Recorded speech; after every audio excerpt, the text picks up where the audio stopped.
오늘의 제목은 약속 성취의 명령이라는 제목을 가지고 여러분들과 함께 말씀을 나누고자 합니다. 놀라운 하나님의 복을 누리는 삶을 삽시다. 신명기 강의 첫 번째 시간입니다.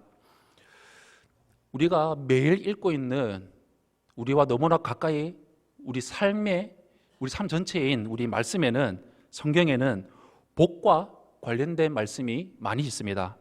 그런데 그 말씀은 대부분은 명령으로 주어져 있습니다. 인간을 창조하셨을 때는 생육하고 번성하라고 말씀하셨습니다. 예수님이 제자들에게도 온 세상의 복음을 전하라고 명령하셨습니다. 오늘 본문에서도 이스라엘 민족을 향해서 모세의 하나님의 명령이 주어졌습니다. 그리고 그 명령을 성취할 수 있는 조건도 발견할 수 있습니다. 오늘 말씀을 통해서 여러분들과 함께 나누고자 합니다. 먼저 첫 번째로 하나님의 명령을 받을 시간이 필요합니다. 오늘 본문인 신명기는 한자로 이루어져 있는데 많은 사람들이 생각하는 그 신은 바로 신신자로 생각하고 있는데 그 신신자가 아니라 신신당부할 때 부탁한다, 다시하다, 되풀이하다는 신자의 의미고, 명은 명령하다라는 의미로서 여기에는 하나님의 계명, 율법, 법도를 의미합니다. 그리고 기는 기록하다라는 뜻으로 이것을 종합을 하면 시내산에서 받은 하나님의 계명과 법도와 율례를 다시 가르친다라는 뜻을 가지고 있습니다. 출애굽 이후에 제40년 11월 1일에 가나안 땅을 정복 앞둔 시점에서 요단강 동편 모압 평지에서 모세가 이스라엘 백성들에게 마지막으로 죽기 전에 설교를 한 바로 모세의 고별 설교입니다. 모세는 출애굽과 광야 생활 때 그들에게 베푸신 하나님의 은혜를 다시 기억시키고 약속의 땅에 들어가서 그들이 따라야 할, 그들이 지키고 살아야 할 율법을 다시 가르치고 하나님과의 언약을 갱신하고 있습니다. 그들 앞에는 순종에 따르는 복과 불순종에 따르는 저주가 앞에 놓여져 있습니다. 모세는 이스라엘 백성에게 하나님의 신실하심을 기억하고 하나님을 사랑하며 그분에게 온전히 순종하라고 당부하고 있습니다. 이것이 신명기의 대략적인 내용입니다. 오늘 신명기의 첫머리에서 강조하고 있는 것은 시간입니다. 하나님의 산에서 세일산을 지나 가데스 바네아까지 가는 길은 11일이었습니다. 그런데 이스라엘 민족이 가데스 바네아에서 다시 오기까지 11일이 아니라 40년이라는 너무나 많은 시간이 걸렸습니다. 성경은 40년 동안 모세가 한 일은 여호와께서 자기에게 주신 명령을 이스라엘 민족에게 다 알린 것이고 단 한 줄로 요약하고 있습니다. 하나님의 명령을 전달하는 일이 왜 40년이 걸려야 했는지 의아할 뿐입니다. 그 이유는 성도님들도 너무나 잘 아시는 내용입니다. 민수기 13장에서 이스라엘의 대표들을 뽑아서 가나안을 정탐하라고 하셨는데 정탐꾼들은 모두 가나안 땅을 정복할 수 없다고 하면서 이스라엘 백성들을 도로 애굽으로 데려가려고 했습니다. 그때 하나님께서 40일의 하루를 1년으로 치셔서 40년 동안 광야에서 돌게 될 것이라고 말씀하셨고, 그 40년 동안 출애굽을 했던 1세대 사람들은 모두 죽고 광야에서 태어난 2세대들이 현재 이스라엘 민족들의 전부였습니다. 이들은 출애굽 당시에 10가지의 재앙을 경험하지 못했습니다. 또 홍해가 갈라지면서 뒤에 추격하던 애국 군인들이 모두 물에 빠져 죽고 홍해가 갈라지는 것을 목격하지도 못했습니다. 심지어 이들은 광야에서 태어났기 때문에 할례도 받지 못했습니다. 이스라엘 민족이 호렙산에서 가데스 바네아까지 가는데 걸리는 시간은 11일이지만 하나님의 명령을 듣는 데는 40년이 걸린 것입니다.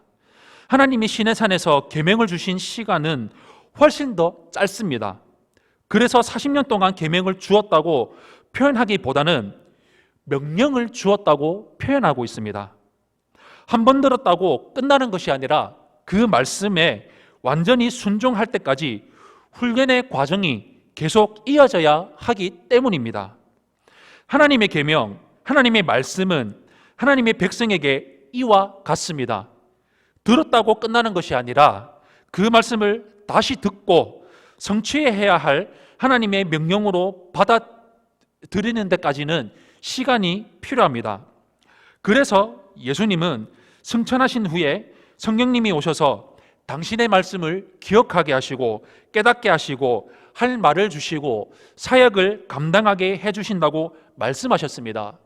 우리 성도는 성령님의 인도하심을 따라 평생 말씀을 듣고 깨닫고 명령에 순종하면서 살아가야 합니다. 두 번째로 하나님의 명령을 성취할 사람이 되는 시간이 우리에게는 필요합니다. 또한 이 시간은 하나님의 명령을 성취할 사람이 준비되는 시간입니다. 우리가 말씀을 들었다고 해도 그 말씀이 우리 안에서 이루어지고 나타나는 내재화되는 시간이 필요합니다. 말씀의 내재화는 더 큰 말씀에 도전이 있음을 암시하고 있습니다. 즉 최종적인 말씀의 성취와 하나님이 부여하시는 사명을 이룰 사람이 되어가는 과정입니다. 그것이 말씀과 함께하는 시간의 신앙의 여정입니다. 그래서 오늘 본문은 하나님의 말씀에 순종했을 때 이스라엘 자손이 어떤 승리를 이루었는지 기록하고 있습니다.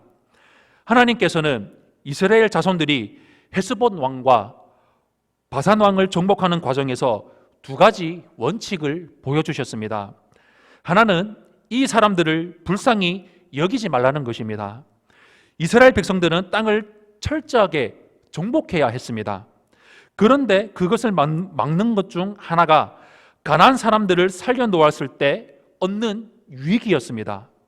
가나안 사람들은 땅에서 오랫동안 농사를 지어왔습니다. 하지만 이스라엘 백성들은 목축만 했기에 농사에 대해서는 전혀 알지 못했습니다. 굳이 이스라엘 백성들이 맨 땅에 헤딩하듯이 완전 밑바닥에서 시작하는 것이 아니라 가나안 사람들이 쌓아놓은 농사 기술을 배워서 사용하려고 했었던 생각이 있었습니다. 그러나 하나님은 철저하게 그렇게 하지 못하게 하셨습니다. 왜냐하면 결국 그렇게 하다가 가나안 사람들의 풍습에 물들 수 있었기 때문이었습니다. 시간이 오래 걸려도 가나안 사람들의 도움을 받지 말고 완전히 새롭게 시작하라는 하나님의 숨은 의도, 하나님의 뜻이 담겨져 있었습니다. 또한 이스라엘 백성들이 죄에 대해서 단호하기를 원하셨습니다. 하나님께서 가나안 족속을 멸하라고 하신 것은 아브라함 때부터 400년이 넘는 시간을 주셨지만 이들은 끝끝내 죄에서 떠나지 않았습니다. 그래서 돌이킬 수 없는 자들이었기에 하나님께서 죽이고 몰아내라고 하신 것이었습니다. 물론 이것을 우리가 오늘날 다른 사람에게 함부로 적용할 수는 없습니다. 왜냐하면 우리가 보기에는 절대로 믿지 않을 것 같지만 나중에 회개하고 예수님을 믿는 사람들이 있기 때문입니다. 그럼에도 불구하고 우리는 죄에 대해서 철저하게 단호해야 하는 것을 알 수가 있습니다. 누군가 식구 중에서 우리 주위 사람에서 좋지 않은 직업이나 습관을 가지고 있다든지 미신을 믿는다든지 술을 끊지 못한다든지 말씀에 어긋난 잘못된 행동을 한다든지 그럴 때는 우리는 단호해야 합니다. 그리고 단호하게 알려주고 가르쳐주고 이끌어 주어야 합니다. 그래야 그 사람을 살릴 수 있다는 것을 우리는 알아야 합니다. 하나님에 대해 아는 것도 중요합니다. 그러나 하나님의 권능을 경험하는 것, 하나님의 명령에 순종함으로써 우리 삶에서 승리를 체험하는 것, 말씀이 이루어져 가는 것도 필요하고 중요합니다. 그렇게 함으로써 여호와 하나님을 더욱 신뢰하는 단계로 나아가야 합니다. 그래서 우리는 매일 하나님의 말씀을 듣습니다. 매주 하나님의 말씀을 듣습니다. 그리고 매일 성경 통독 큐티를 하고 그 말씀에 순종하며 작은 승리들을 경험하면서 더 큰 영적 전쟁을 수행하고 이룰 수 있는 장성한 군사로, 주님의 군사로 이루며 승리하면서 성장하면서 나아가야 합니다. 그렇게 장성한 군사가 되었을 때 주어지는 최종적인 명령이 있습니다. 이스라엘 자손에게는 눈앞에 펼쳐진 약속의 땅에 들어가 그 땅을 얻으라, 취하라는 명령입니다. 이 궁극적 명령을 위해서 이스라엘은 그 시간을 보냈고 말씀으로 그들 자신을 훈련하면서 살았습니다. 하나님의 훈련에는 분명한 목표와 뜻이 있습니다. 그 목표는 하나님의 백성이 마땅히 들어가 차지해야 할 하나님의 기업입니다. 하나님의 명령을 성취할 사람이 된다는 것은 하나님이 주시는 복을 누릴 수 있는 자격을 갖추는 것과 똑같습니다. 사랑하는 성도 여러분, 하나님은 우리에게 말씀을 주심으로 이 말씀이 우리에게 지식이 아니라 삶의 경험이 되고 삶이 되고 우리를 변화시키기를 원하십니다. 우리를 통해서 하나님의 더 큰 일이 이루어져야 하기 때문입니다. 하나님 아버지께서 우리에게 주시는 더 큰 일은 하나님이 주시는 신령한 복을 누리는 것입니다. 사랑하는 성도 여러분, 지금 살고 있는 우리 삶이 어떤 삶으로 살아가고 있습니까? 혹시 여호수아와 갈렙 같은 삶, 모세 같은 삶을 살아가고 계십니까? 아니면 이스라엘 백성들과 같은 삶으로 살아가고 있습니까? 하나님 말씀에는 두 가지입니다. 신명기에서 말하는 건 두 가지입니다. 말씀에 순종하면 복 받는 것이고 불순종하면 너희는 결국 멸망이고 저주라고 말하고 있습니다. 이스라엘 백성들은 하나님의 말씀에 끝끝내 순종하지 않았습니다. 그래서 1세대들은 광야에서 다 죽어버렸습니다. 2세대들이 살아남아 여리고를 정복하고 가나안 땅을 이루었습니다. 그러나 그들 삶, 후세대의 삶들, 성경의 구약 성경의 신약 성경까지 이루어지는 모든 삶을 돌아보면 그들은 끝끝내 말씀에 순종하지 않아서 멸망당했습니다. 북이스라엘은 아수르에 의해서 철저하게 멸망당했습니다. 남유다는 바벨론에 의해서 철저하게 멸망당했습니다. 회복하고 돌아왔지만 잠시 잠깐뿐이었습니다. 그들은 자기들 마음대로 살았습니다. 그들의 끝은 결국에는 멸망이었습니다. 예수님이 오셨음에도 불구하고 예수님이 구원자라는 것을 끝끝내 보여주심에도 불구하고 믿을 사람들은 믿었고 믿지 않는 사람들은 끝내 그들의 멸망이었습니다. 우리 삶은 어떤 삶으로 살아가고 있습니까?